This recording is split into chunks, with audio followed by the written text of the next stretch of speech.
longer, just excuse me. लेकिन monohybrid cross को हम पढ़ते हैं. This was a cross in which Mendel took the character which was height. Height दो type की हो सकती है, टॉल भी हो सकती है और ड्वार्फ भी कह सकते हैं, या शॉर्ट भी हो सकती है. ठीक है. So in P plant there were two plants. One plant he saw was tall also. Second plant was with a character of dwarfness also or shortness also. The gene for dominant, he found tallness was dominant experiment के बाद, लेकिन हमें तो पता है because he has already done the work for us. So the gene for tallness is represent always for dominant character is represented by a capital letter. ये ध्यान रखना, आपको पूछा जाएगा कई बार.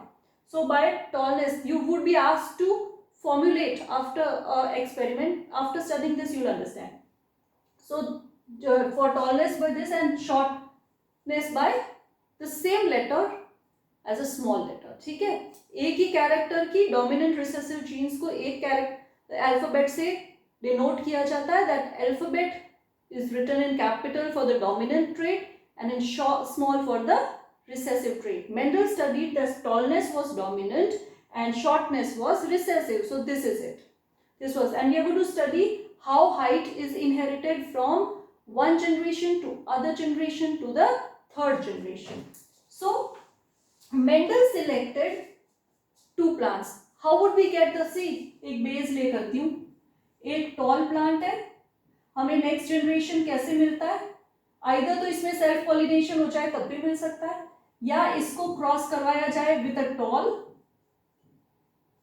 और may be a short, you'll get the next generation. फिर उसमें क्रॉस पॉलिनेशन होके उसकी सीड्स आएगी, उसको सो करोगे, फिर थर्ड जनरेशन आएगा. So life goes on that way. So now we are studying what Mendel did. Mendel selected pea plants and he took one plant, one parent plant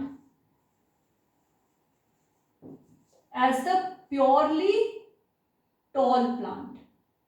Purely one was tall. He crossed it with a purely dwarf plant. What Mendel did? एक उन्होंने tall plant लिया,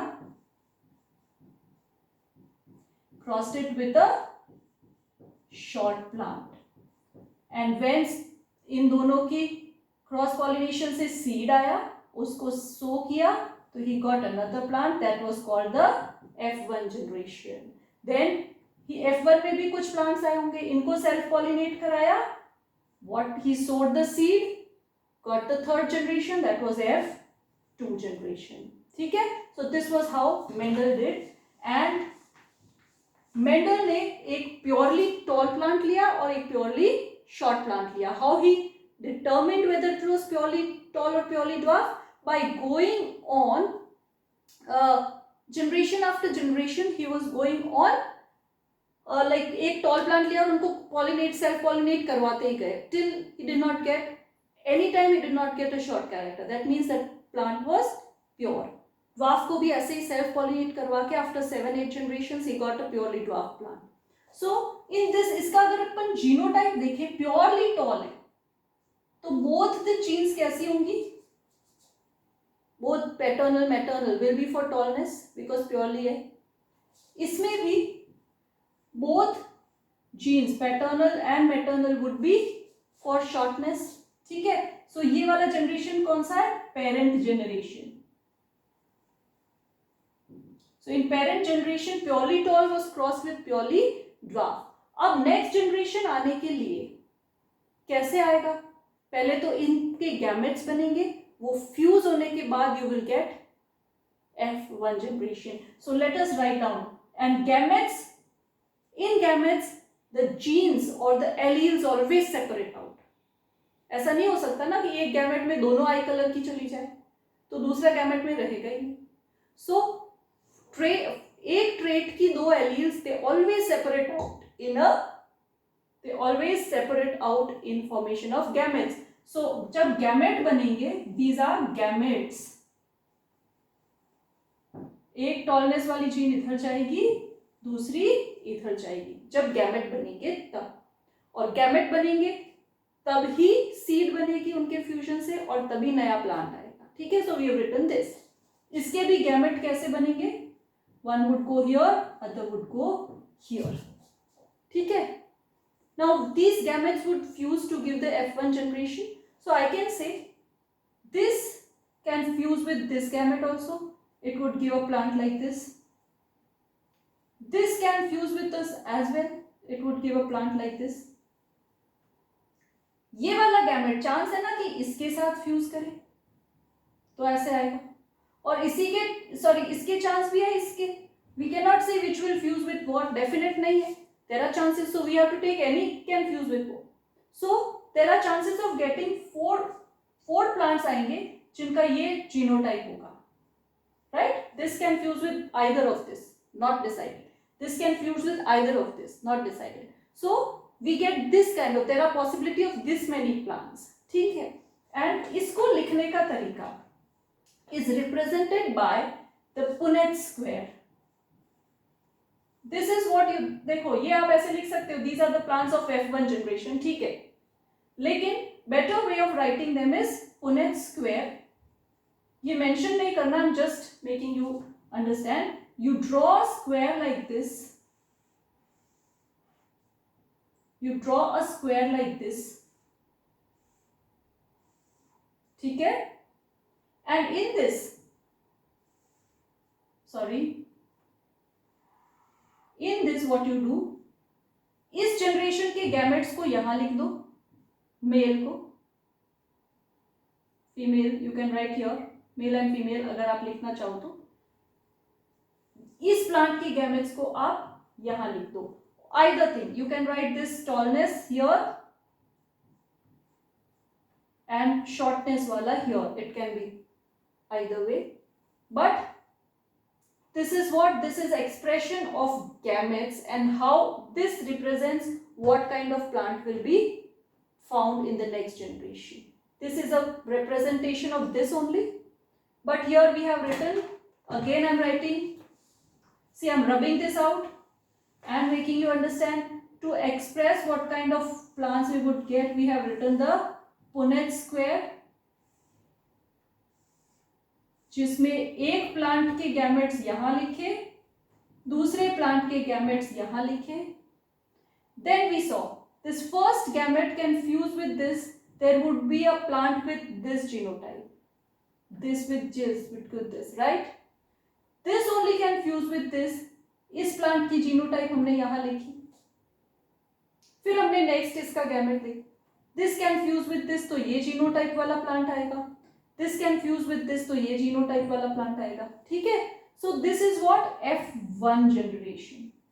And what was seen, what Mendel saw was that when he had taken a pure tall and a pure dwarf plant, F1 generation में सारे plants कैसे आए थे? All plants were tall. Why? From this he deduced that यहाँ पे tallness की gene थी, shortness की जीन थी, whereas that shortness gene disappeared in the next generation. Next में तो सारे ही tall आए. Means that shortness वाली gene has been dominated by the gene of tallness. So he said that the gene which expresses, or the allele which expresses itself in the F1 generation is called dominant. Dominant का definition लिखते हुए आपको ये लिखना है, the gene which expresses itself in the F1 generation.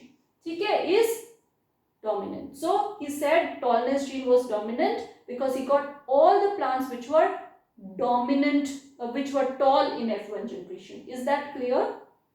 ठीक है, तो F1 में सारे tall आ गए. Now he wanted to see here, ये कहाँ गई जीन, क्या हुआ? Let us take a plant from this and self pollinate it. उससे हमें पता चलेगा, सेल्फ पॉलिनेशन करवाया उन्होंने इसमें. या आप इजीली समझने के लिए, सेल्फ पॉलिनेशन में क्या होगा? दिस विद दिस, इसके भी तो गैमेट्स वैसे ही बनेंगे. So I am just writing, see I am rubbing this off, if it is visible to you. अभी आप, मैं सिंपल एक इसको ले रही हूं और एक इसको ले रही हूं. ठीक है, and I am writing the further thing what Mendel did. Mendel did, he from the F1 generation, what he took, one plant and self pollinated it. Self pollination कह सकते हैं आप सिंपली समझने के लिए, एक प्लांट वो लिया दूसरा प्लांट ये लिया, ये भी कर सकते हो just to understand. But what Mendel did was self pollination. Self pollination, एक प्लांट के भी तो गैमेट्स अलग अलग बनते. Self pollination, anther would also be having capital T small T. The ovary में भी वही एक्सेल में होता, they would be meeting. So we can say self pollination करवाया. या अपने दिमाग में नहीं बैठ रहा तो आप F1 के दो प्लांट्स को माइंड में रख के ये लिखो, ये self pollinated this to get the, ये प्लांट वाज, ये दो क्या है, दो प्लांट्स, ये है plant from the F1 generation. To get the F2 generation first what do we need to write, gametes. So gametes क्या है, दोनों सेपरेट हो जाएंगी, एक गैमेट में ये चली जाएगी, दूसरे गैमेट में ये चली जाएगी. ठीक है, और इसके गैमेट कैसे बनेंगे, सेम. ठीक है, now let's see, this can fuse with this और दिस, ये हो सकता है ना, and this can fuse with this और दिस. ठीक है, so let's write it by the F2 generation by the Punnet's square. I made a square like this.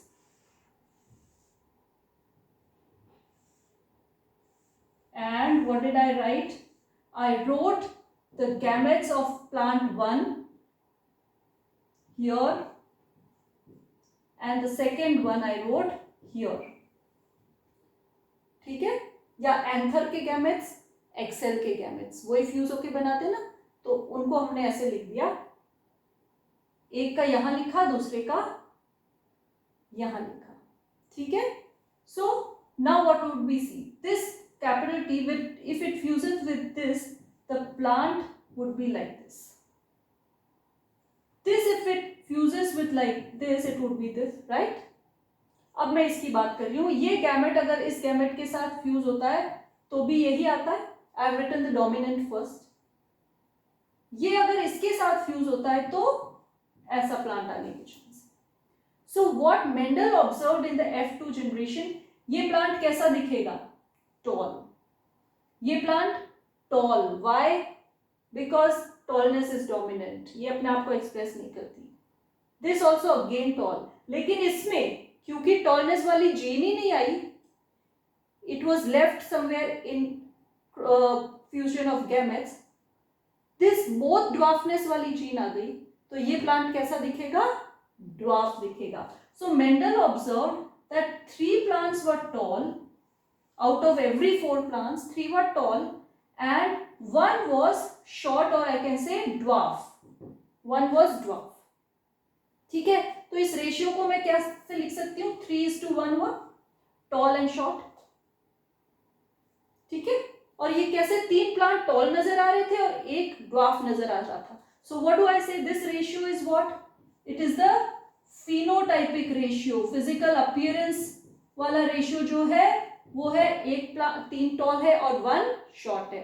This is the phenotype, physical appearance. लेकिन इसका ये देखो composition, genetic composition देखो, इसमें this is homozygous, ये toll, ये और ये दोनों को कंपेयर करो, इसको आप कंपेयर करते हैं तो ये see compare this and this, फिनो दिखने में दोनों टॉल है, लेकिन इसका जेनेटिक कंपोजिशन क्या है, दोनों जीन्स टॉलनेस की है. इसका जेनेटिक कंपोजिशन क्या है, एक जीन टॉलनेस की एक शॉर्टनेस की. This is homozygous, this is heterozygous. So genotype different होगा. तो जीनोटाइपिक रेशियो अगर हम लिखने जाएं तो there is one plant which is homozygous tall, 2 plants which are heterozygous tall, and 1 which is dwarf. इस tall के आगे आप क्या लिखोगे, homozygous tall. This is heterozygous tall.